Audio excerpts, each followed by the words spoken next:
My coworker saw child-sized bruises on my back and asked what I brought home. I found out at work that the marks on my back were shaped like a child's hand. That is not me trying to make it sound worse after the fact. Mei Chen from accounting saw them first. We were in the break room waiting for coffee, and I thought she had stopped behind me because there was lint on my shirt or my collar was folded wrong. Then she pulled my collar down just enough to see the bruises below my shoulder blades and said very quietly, "That doesn't look like an adult grabbed you." May and I were not close. She worked in finance, and most days our entire relationship was a nod in the elevator. That morning she stood behind me for long enough that I turned around and asked if something was wrong. She asked if I had let a child ride on my back recently. I had laughed because the question was so strange. I had been hunched over for weeks by then, so people had noticed. My manager asked if I was sick. A guy from design said I looked like I had slept in an airport chair for 2 nights. That was close to what I had been telling myself anyway. Jet lag, bad mattress, coming home from vacation wrong, getting older. Normal reasons. Reasons you can say out loud at work. May did not laugh with me. She told me to go look in the restroom mirror and not to rub the marks. I still thought she was overreacting until I stood in front of the sink, twisted my neck far enough to hurt, and saw them. There were 4 little ovals below my left shoulder blade. 2 even to be a bruise from a doorknob and 2 small to be from backpack straps. Lower on the right side, near my ribs, was a darker, blunt mark that looked like a knee. I know bruises can look like anything if you stare long enough, but the first image that came into my head was a child clinging to my back, 1 hand in my collar, 1 knee pressed into my ribs. I do not have children. I had not carried anyone's child. I had not even gone to the gym since before the trip, unless dragging a suitcase through a connection counts. I took photos because I wanted proof that May had scared me into seeing shapes, but the shapes were clearer in the photos. When I got back to the break room, my coffee had gone cold. May did not ask where I had traveled. She did not ask if I had eaten something bad or slept badly. She looked at my face and asked, "Did you buy anything old while you were away?" That was when I thought of the bundle on my bedroom shelf. It had not been something I meant to buy. I picked it up in an old market near the water, wrapped in cloth and tied with black red thread. Inside was a small wooden carving about the length of my palm, shaped like a crouching child with its head tucked down and its arms around its knees. The wood smelled damp, like a drawer that had not seen sunlight in years. The seller had warned me about it. The market was loud, and I only understood part of what he said. I thought he told me not to put it near the bed. Then he tapped the cloth bundle with his fingernail and said 2 words in English. "No mirror." I kept it on the shelf in my bedroom for almost 3 weeks. By the time May asked me about it, the thread around the cloth had gone tight enough to bite into the fabric, and the figure inside felt lighter than it had when I bought it. I still tried normal explanations. I went to a doctor near my office. She asked if I had changed pillows, if I had been under stress, if I sat at a desk all day. Yes. She pressed 2 fingers along my neck and told me the muscles were tight. She gave me a list of stretches and told me to stop checking medical websites at night. For 2 days I did the stretches. I slept with a towel rolled under my neck. I stopped drinking after dinner.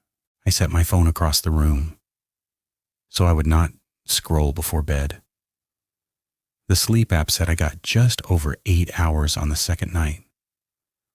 I woke up with my face in the pillow, both hands numb under me, and my shirt twisted backward like somebody had been pulling the collar while I slept. That morning there was a new mark under my right shoulder blade. I did not tell May right away. I am not proud of that. I did not want to be the kind of person who brought a vacation souvenir to work because a coworker had made him nervous. So I waited until lunch, when the floor was half empty, and took the bundle out of my backpack. May's face changed before she even touched it. She did not gasp. She did not make a scene. She put her chopsticks down, wiped her hands on a napkin, and said, "Why did you bring it here?" "You asked what I bought?" "I asked so you would leave it alone." That annoyed me more than it should have, probably because I was exhausted. I told her it was a piece of carved wood from a market, not a bomb. I unwrapped one corner of the cloth to show her. She reached across the table and pressed the cloth shut with 2 fingers. "Don't open it here," she said. "Don't put it back in your bedroom. Don't let it face a mirror." I asked her what she thought it was. She looked around the break area first. People were eating microwave noodles and checking Slack. Normal office noise. I remember that because her answer did not fit in that room. "I don't know exactly," she said. "But that kind of thing is not decoration." I asked if she meant a charm. "Not for you," she said. I wish I had listened then. I wish the worst part of this story was that I ignored a coworker and had a bad night. Instead, I went home and threw the bundle away. There is a trash room on the first floor of my building. You need a fob to get in. I took the cloth bundle in a grocery bag, carried it downstairs at arm's length, and put it inside the big black bin under 2 pizza boxes and a broken floor lamp. I took photos because I already knew I would not believe myself later. The weight on my back got worse before I reached my apartment.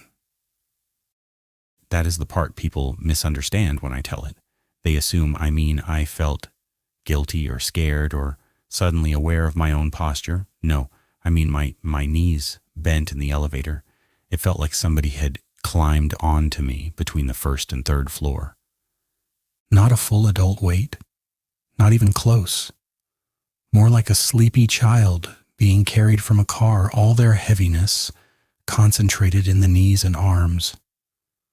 My shirt pulled tight across my throat.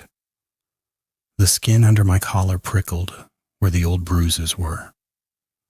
When the doors opened, I had to put one hand on the wall before I could step out. The bundle was still in the trash room.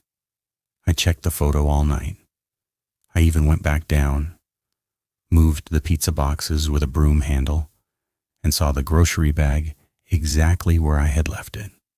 The shelf in my bedroom was empty. My back was not. After that, I stopped sleeping normally. I could doze for 20 minutes sitting upright on the couch, then jerk awake because my head had dipped too far forward, and something behind me seemed to shift. Lying flat was worse. The moment my shoulders touched the mattress, the pressure spread across me, warm and close, like small limbs settling into place. I moved the mirror out of my bedroom. I covered the bathroom mirror with a towel. Then I forgot one morning. I had taken a shower before work because I smelled sour from not sleeping. Steam covered the bathroom glass. I wiped a clear patch with my palm, shaved badly, brushed my teeth, and bent to rinse my mouth. When I straightened up, there were 2 cleared places in the fogged mirror. One was mine, at face height where I had breathed. The other was lower, just behind my right shoulder. It was small. Not a full handprint or a face. Just an oval cleared in the steam, low enough that it should have been in the air behind me, as if something there had leaned forward and breathed out. I left work early that day and called May from the sidewalk. She did not say I told you so. She asked where the bundle was. When I said I had thrown it away, there was a pause long enough for traffic noise to fill the line. "Can you stand straight?" she asked.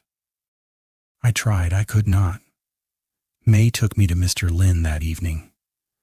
A woman at the counter called him Uncle Lin and waved us through a curtain. From the street, his place looked like a paper goods store wedged between a tax office and a nail salon.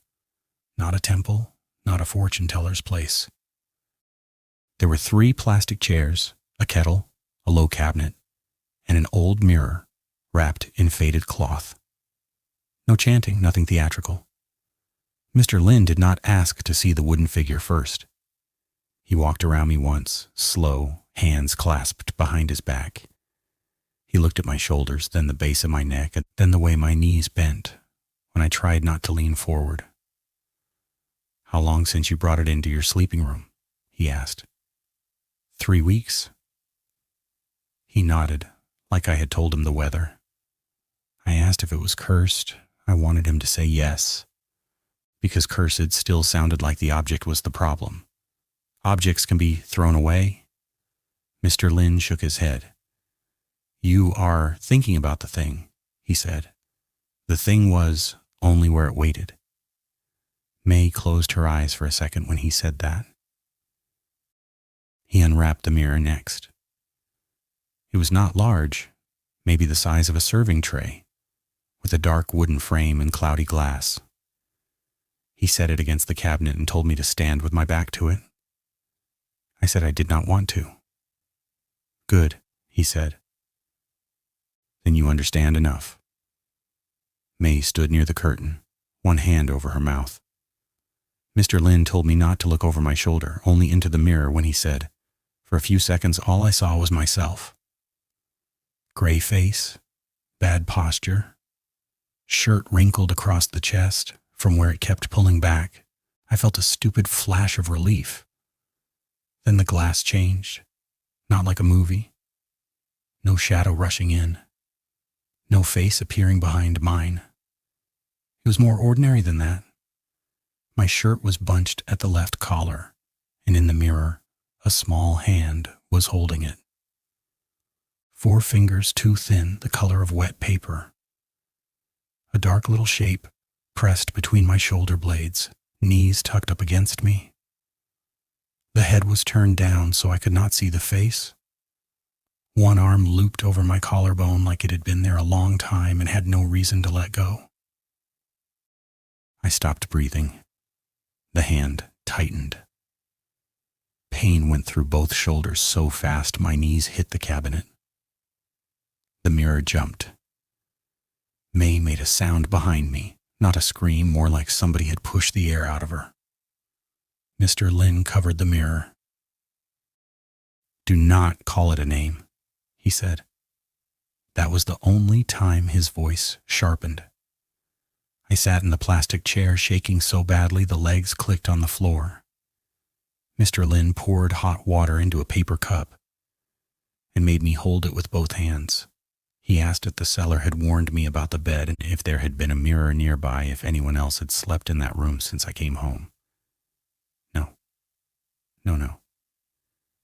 Then he said the part I kept trying not to understand. "You cannot give it back by throwing the wood away," he said. "You already carried it out." I told him I would pay whatever it cost. He looked tired then, not offended, just tired.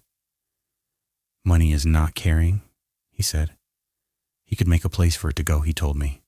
He could mark the boundary. May could come along, but not close. He could not walk the last part for me. Nobody could. "It is on your back," he said. "You bring it down." We went after the shops on that block had closed. Mr. Lin took the bundle out of the trash room himself before we left. I do not know how May got my building manager to open it. The black-red thread around the cloth had snapped in one place. The wooden figure inside felt almost hollow when he handed it to me. He tied a new red thread around my wrist, then around the bundle. Not tight, just enough that I could feel every small swing of it against my palm. The route was only 2 blocks, down the service alley, behind the shops, and across a small parking lot to the canal. It should have taken 3 minutes. It took forever. May stayed behind me where Mr. Lin told her to stay. I could hear her shoes sometimes. Mostly I heard myself breathing in the small, wet breaths near my ear. Halfway down the alley, the weight shifted higher. I bent forward so far my free hand scraped the brick wall. Something pressed its face into the back of my neck. The thread around my wrist tugged, not away from me but up, toward my shoulder, like the bundle wanted to climb. Mr. Lin had told me not to turn around. He had told me not to look in windows. He had told me not to apologize. That last one was the hardest. I kept wanting to say I was sorry. Sorry for buying it, sorry for putting it near my bed, sorry for trying to throw it away. The words filled my mouth until my jaw ached. At the end of the alley under a security light, my reflection moved in a parked van window. I shut my eyes. The arms around my collar pulled tight, not choking, holding. A child's grip, if a child could be desperate enough to bruise bone. I walked with my eyes closed until May said, very softly, "Curb." Mr. Lin had set a metal basin by the canal wall. There was ash in it and folded paper and a small square of clean cloth. He pointed to the cloth. "Put it there," he said. "Say only what I told you." I put the bundle down. For 1 second, nothing happened. Then the weight became so heavy I made a noise I still hate remembering. Both knees hit the concrete. The red thread burned across my wrist. Something small and cold pressed its forehead between my shoulder blades. I said, "This is not your place." The hand at my collar tightened. I said, "Come down now." I expected a scream, or the basin to tip over, or the thing in the mirror to finally lift its face. What happened was quieter. My shoulders emptied. That is the only word I have for it. Emptied. The pressure slid down my back and was gone so suddenly I fell forward on both hands. Air went into my lungs without dragging past anything. My neck straightened by itself. Behind me, May started crying. Mr. Lin covered the bundle with the clean cloth. He did not let me see the wooden figure again. The bruises took 9 days to fade. The little finger marks went yellow first, then green, then disappeared. I slept 10 hours the first night after the canal and woke up on my back, arms loose at my sides, the way I used to sleep before the trip. At work, people stopped asking if I was sick. May still checks the back of my collar sometimes. She pretends she is fixing it. I let her. I never got a bill from Mr. Lin. He only told me to keep my bedroom shelf empty for a month and not to bring old things into a sleeping room again. He said, like my dentist telling me to floss, which somehow made it easier to obey. I travel with less luggage now. I buy postcards. I buy bottled water. Once, in a market in another country, I saw a tray of old charms under a glass case and felt my shoulders pull forward before I even stepped closer. Nothing followed me home after that. I have not seen a small hand in the mirror. My sleep app looks normal. The shelf in my bedroom has books on it again, but nothing secondhand, nothing wrapped, nothing I do not understand. People bring home things all the time. Most of them are just things. But if someone selling you an old little object tells you not to put it near your bed or not to let it see a mirror, do yourself a favor, believe them the first time,